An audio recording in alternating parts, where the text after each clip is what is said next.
Howdy friends and family, thank you so much for joining me. This is video 11 in the series I'm doing called In the Midst.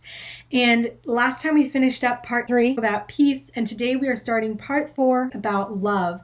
And God defines love for us in 1 Corinthians chapter 13. So we're going to read verses 4 through 8a to see what God says about love. Love is patient, love is kind. Love does not envy, is not boastful, is not arrogant, is not rude, is not self-seeking, is not irritable, and does not keep a record of wrongs.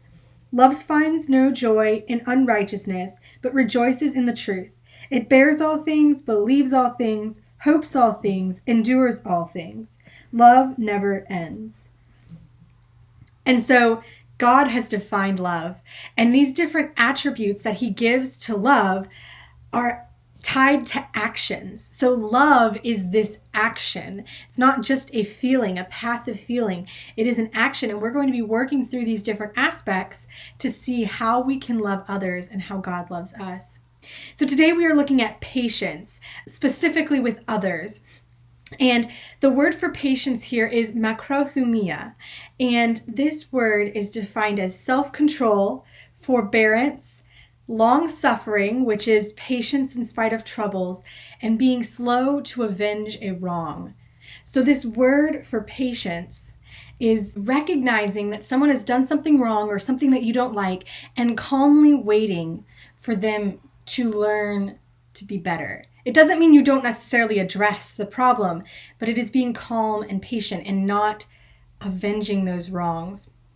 And so Ephesians 4 verses 1 through 3 says, "Therefore I, the prisoner in the Lord, urge you to live worthy of the calling you have received, with all humanity and gentleness, with patience, bearing with one another in love, making every effort to keep the unity of the Spirit through the bond of peace." So we are called to be patient with others.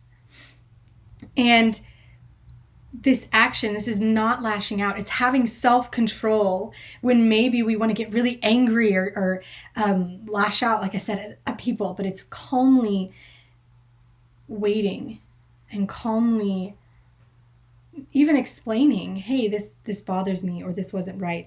And why are we supposed to be patient with people? Well, God tells us that we are at a level playing field. Romans 3:23 says, "For all have sinned and fall short of the glory of God." And then Ephesians 4 verse 7 says, "Now grace was given to each one of us according to the measure of Christ's gift." So we have all sinned, but now we have also all received and been offered this gift of Christ and the salvation that he has. And so we are not better than someone else because we don't do this one specific thing, because we all sin. We all are deserving of death. But Jesus offers all of us this salvation. We are all learning to follow Jesus and to love. And now you might be saying, well, a person who doesn't know Jesus isn't trying to follow Jesus. Why should I be patient with them? And the reason you should be patient with them is because they don't know Jesus. They don't know him yet, so they don't know any better. So that's when we're to be that example of who Christ is and be patient, because they don't know him. They don't know how to be better. This doesn't mean that you should necessarily stay in a bad situation or anything.